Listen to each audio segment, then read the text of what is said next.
dollar moves, and that's how he found out about me and about FBA. And when I first created that, the whole reason was back in 2010, right around there, we had a lot of this hating on the rich, hating on entrepreneurs and all that. I'm like, I've been around all these people. The entrepreneurs are like, they're the real people that make the business, that make jobs for people. And so I was like, I need to teach people, because FBA, once I found that out, I was like, anyone can do this, anyone from anywhere. So I wanted to put that out there to people. So today, like I said, I'm going to talk about creating a path that's right for you. And, it leads me to a question. Do you ever have uncertainty in either your life or business? Or maybe you, thought, gosh, what I'm doing right now might not be like the right thing for me, or even worse, that maybe you're living someone else's dream. And I've had all those problems before. And to give you kind of an idea about that, I want to give you like a backstory of how things came to me to be for FBA and finding it. And so where it starts is I was actually working my way out of a family business that we have. I saw that even though no matter how hard I worked, there wasn't going to be what I wanted in the end. I wasn't going to get what I wanted in the end. And so I was working my butt off, but then working my way out. And unfortunately, my dad passed away. And it left my brother and I with having to figure out, are we going to take this business and run with it, or are we going to just let it go? And we talked about it, and we decided, I said, okay, I'll get 5 years of my life, we'll do this, and we'll bust it, and we'll just go to it. And so, once we started doing it, we started rocking and rolling, and everything was going good. But we had these, I guess that was the first time when I started to try and live someone else's dream, right?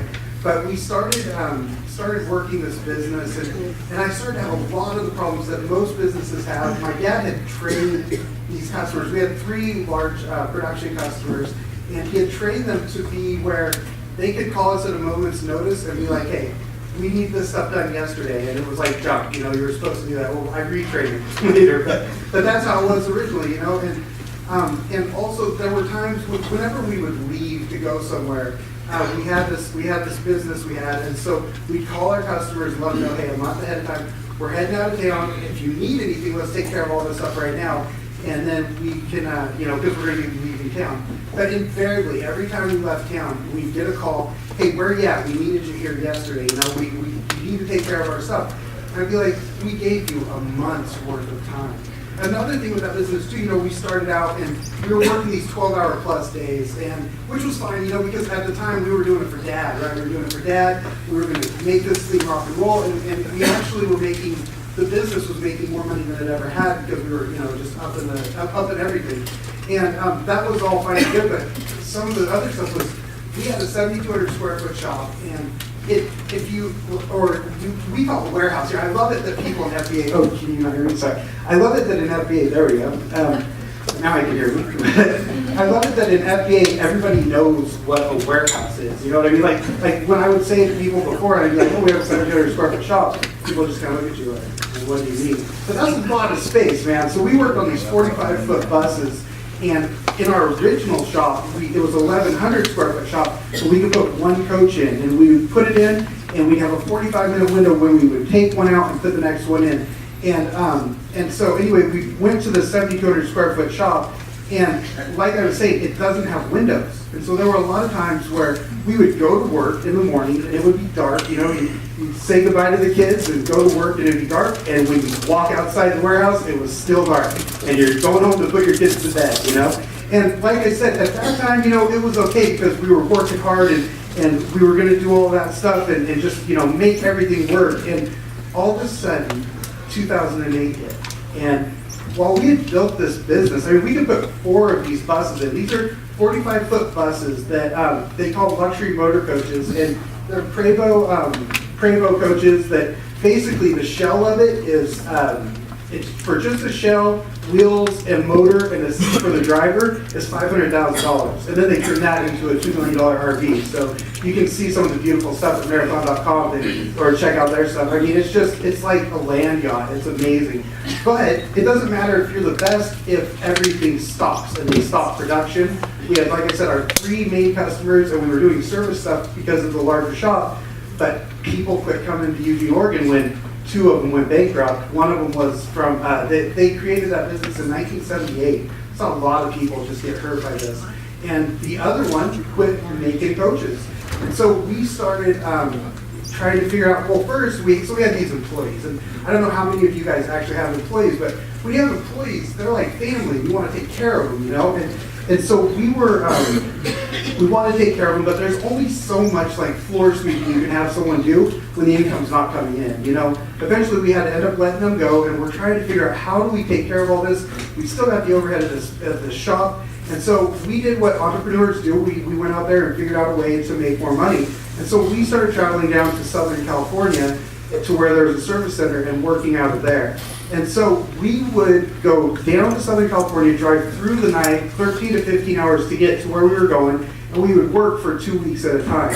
And when I talk about work, this was hard work. We did metal polishing on the stainless steel of these buses. And so I don't know if any of you know about metal polishing, but it's not easy.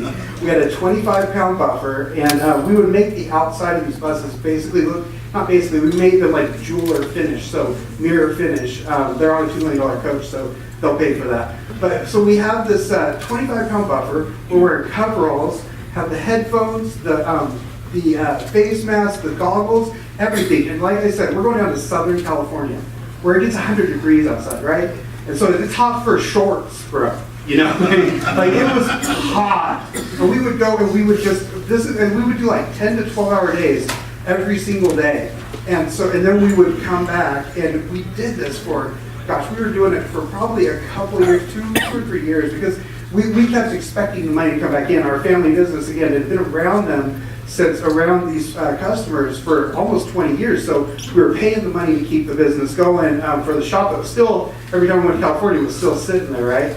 And something started to happen. Eventually we were doing these jobs, and because people had the resources, and because what we had to work on, we could only do 3 at a time. We needed 2 at least to make sense for the business. But because they could drive them away, we would end up down in California, and coaches would be gone. And so we started actually like losing money. So this is the point where I started looking at like, well, how can I do something? You know, I've been online for a long time, and how can I make money online? And so I was like, can I do it with eBay, or what's a way to where I wouldn't have to like close my shop or something, you know, every time so it could supplement my my other business. And that's how I found out about FBA. I found a book by Nathan Holmquist, and I was like, that's it, man. I can like send my stuff in, and I can still keep working this other business, and it can supplement the money that I wasn't making through my business. And so for me, that was a huge turning point when I figured that out. And I remember, because we used to go down to my aunt and uncle's house is where we stayed down there. It's the only way we could make this business work, because it was bleeding money, our savings, everything, just to keep this business alive. And we were staying down there, and I remember, well, first off, like I said, you know, we were down there, and we were working, like, we would go to people's different places, like, we were working in mansions, we were working in jet hangars, we were going to places, so we were going to places like this outside, where you're surrounded by opulence and beauty, and you have the security feeling. Like, you know, we were going to neighborhoods where you had to talk to the guard before you could go in, and like my customers were like, yeah, that's where Arnold Schwarzenegger lives, like that kind of neighborhood, like ridiculous, you know? And so we're surrounded by all this, and you feel secure and everything while we were working, but then when it was time to go home, it was like, well, how am I going to make money now? Like, what, you know, we still didn't know kind of where our next, not meal, but paycheck was going to come from. And so it was really cool to have to find that idea of FBA. And so I had $1,800 coming in from a tax return. And I was like, there was this thing called the Proven Amazon course that Joy was talking about, Jim Cochran, he made it. And I was like, man, I could just push all in, or I could put my money in the bank and just let it erode. Like, my savings had been for this business and everything else. I was like, screw it, I'm pushing all in. So I put everything in, and at that time I remember, like, I was so afraid at the time. I didn't know what was gonna happen. And once I made that decision, I pushed that button, all of a sudden, like, this calm came over me, this hope, this feeling like for the last 2 years, my stomach had just been in knots, trying to figure out like, how are we going to make things happen. And so once I did that, I got this real release, And what ended up happening then that I didn't realize was that at the same time that I got that release, it gave me the ability to start doing the things that I was actually made for and do like finding out about my YouTube and doing all of that. So, I was super stoked about having the ability to go ahead and do that. And so, gosh, now I'm going to forget one second. And so, now I remember. Okay, so when I got to that point, I remember talking to my aunt and uncle and being like, can I, if FBA could just pay the mortgage, like to supplement this other business, I was like, if FBA could just pay the mortgage. And then that started happening, and then we were still working, and then it was like, all of a sudden, FBA started paying more than my other business. And then I was like, at a certain point, because we became the employees, once we got rid of our employees, we were the ones doing all the work. And then at a certain point, it was like, I can make so much more doing this that when I was at the other business, I was losing money because I wasn't able to work on my FBA business. So for me, that was such a huge turning point. And some of the things that FBA has done for me is it's allowed me to, like I said, to make my YouTube channel, to fund all of the cameras and the computers and everything else for it. And it's been super huge. I love the fact that now I don't have to have, for myself, I don't have to have employees, which is really cool, because back then I had all the overhead, all the other stuff. I can now do the things, I love this, I don't have people calling me going, hey, I gotta have this taken care of right now, you know what I mean? For me, that's super huge. I get to hang out with my daughter, she's a junior in high school right now, and so it's a really important time for her. It's like getting ready for the college stuff and all that, and so, she's doing so good. She's getting her International Baccalaureate diploma, and she's in the Honor Society and 3.85, like just killing it, and I give her all the credit because she's just, I don't even have to work for this one, so it's super cool. And I'm also able to go to, the last 3 years, I've been able to go to Costa Rica for 2 weeks at a time, and it's been great. What I love about Costa Rica is that, like, I don't have my phone there, and so I have it there, but we can only use it on Wi-Fi, so we leave it at the house. So you go and you go scuba diving, or you go zip lining, or you go do whatever, and look at the monkeys and the parrots and all what, and then you come home and see how much you made, like while you're playing. I love that so much. Like, it's so fun. And so, anyway, yeah, and so I love the fact that I could find other ways to where I can get out there and just do everything that I want to do, and create a lifestyle that I want, because now it's like, and I love the fact that I can just leave on a whim and like come here with you guys, that I can wear what I want, that I can do what I want. If I want to work hours late at night and play during the day, I can do all that stuff. So I really love creating my life around that so that I can do that. And so what I want to talk about, again, is creating a path that's right for you. So when I talk about that, I'm going to be talking about more of like life, the way I created my lifestyle path. And when it comes to like FBA and Amazon and all that, those of you who are signed up for ACE, I mean, I've watched Sam help so many people. It's so cool. Like, where do you get a mentor who's doing $20 million a year that's willing to be like, yeah, I'm going to let you, see my contacts and give you all the information you need to just like step up your business, and any question that you have. I mean, I've watched it over and over. Someone comes up with a question, even after hours, Sam will be like up there on Facebook, before and telling people, and if it's something he can't do now, he's like, my staff will be on first thing in the morning. So when it comes to Amazon and all that stuff, and any of you who are thinking about doing Amazon or, ACE, definitely talk to Sam or his people, because it's huge, and I mean, you're basically a family, I would say. I couldn't see it any other way. And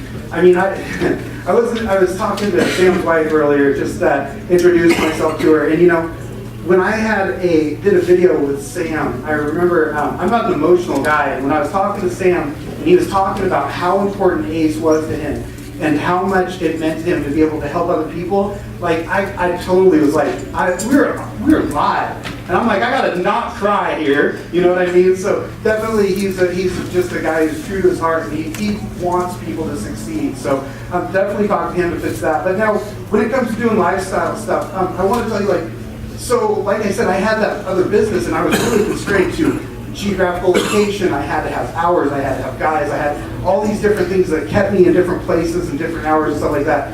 And so I decided I didn't want to do that anymore, you know, and I didn't have to. And so some of the ways that I figured that out, though, because it wasn't real easy, because I went from doing a job to being a business owner to going, now I can kind of do what I want, choose what I want. So I want to give you the steps that I took, the steps that I take, actually. I kind of do this, I've tried to look over this probably every few months.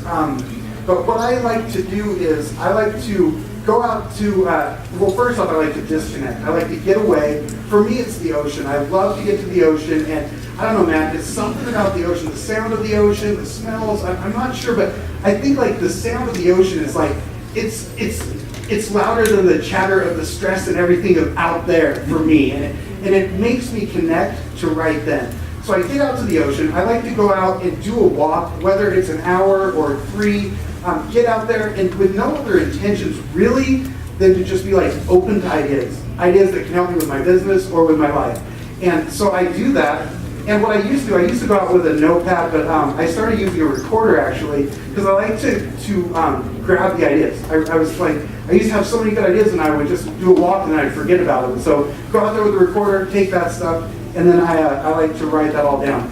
Another way that I look at figuring out, you know, the lifestyle that I want to have is I have the perfect day.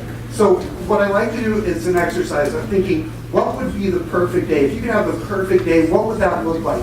When you woke up in the morning, you know, would you wake up and exercise or have a light breakfast, or, you know, what would your full day be that if you had the exact perfect day? And really think that out and get it all down. And I still tend to do that because it's easy to get away once you figure out your perfect day and kind of start doing, you know, other things.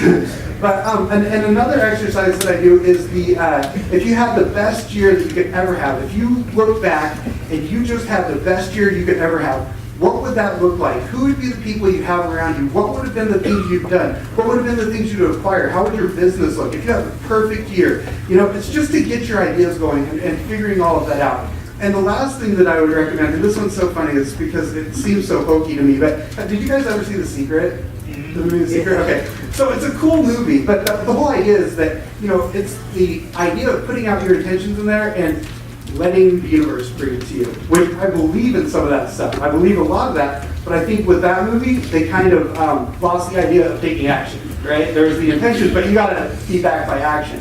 And so one of the things, John Asseroff, he did a thing called a vision board. And does anyone else here have a vision board? Yeah. Okay, so it's really cool. When I first saw it, I was like, oh man, this might be kind of hooky. Like, I did this 2 years ago. I'm like, I don't know. But so I made it. And one thing that I think about with my vision board is that it's a map to my goals. I can actually visualize the things that I want. And so what a vision board is just taking pictures of things that you want, whether it be like, he did like relationship and body and money and business and cars and like the house he wanted and all this stuff. He actually ended up getting the house that he put on the picture, which is pretty wild. But so you put all these things on there and you put it in a place where you can see it. And so for me, like I said, when I first made it, I was like, oh, I don't know, man, this feels kind of weird. But I put it up, I did the stuff. And what was really cool is that I started putting these things, I put little stars on them. Every time I get something, I put a little star on it. And I started realizing, I was like, man, I'm getting a lot of these. And at the end of this talk, actually, when I go home, I'm going to put a star on there because I always wanted to do public speaking, and I always spoke to cameras. So this is really nice having all of you over here. You know, hopefully I get some thumbs up.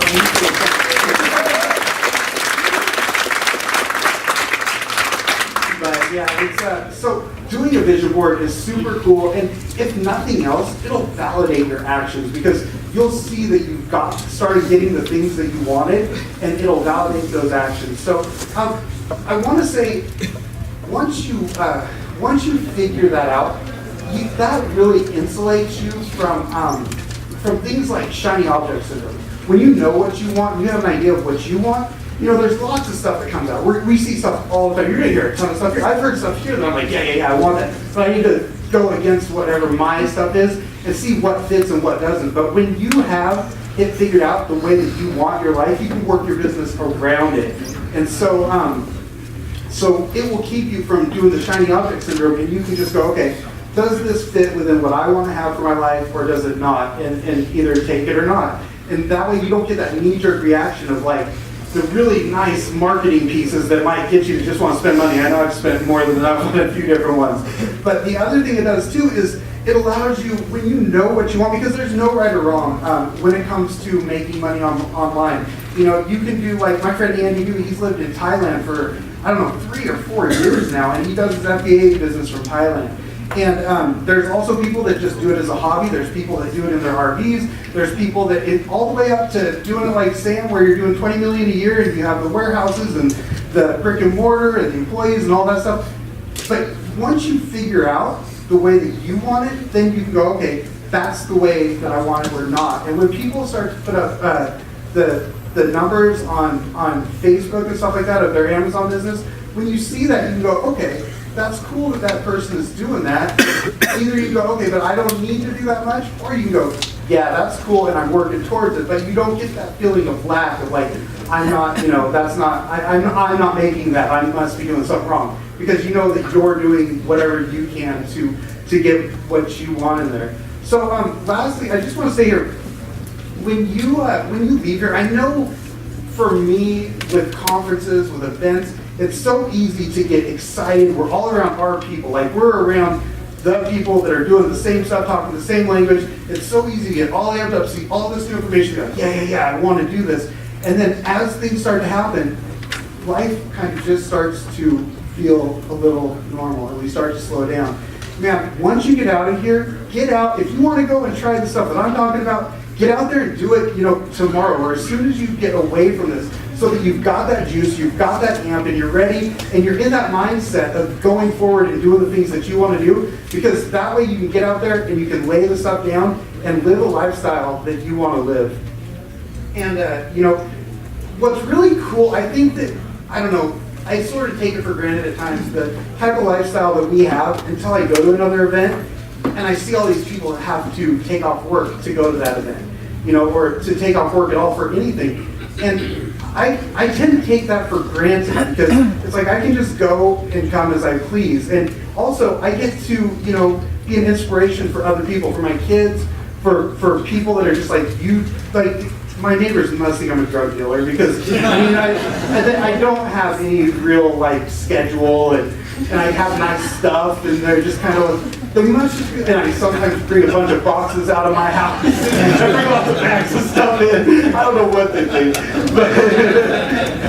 But anyway, we get to be an inspiration to others, and it's like, who was it? Henry David Thoreau said, he said, most men live lives of quiet desperation, and we don't have to do that. We can build a life and, of art, basically. Our life can be a work of art, and it can be something that we can go out there and rock and do. We're lucky.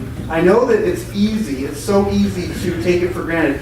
We can do whatever we want. That's huge. You can attest to that. You've gone, rock and roll, dude. But, so the last thing that I want to leave you with, I heard this, I don't know if it was from an audiobook or if I read it somewhere, but someone said, if we're lucky, we'll have the chance to see 80 summers.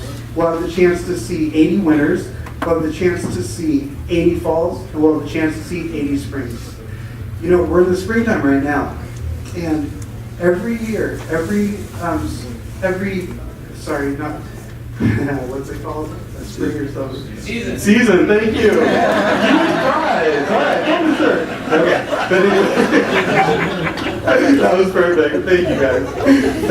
But anyway, every season is going away.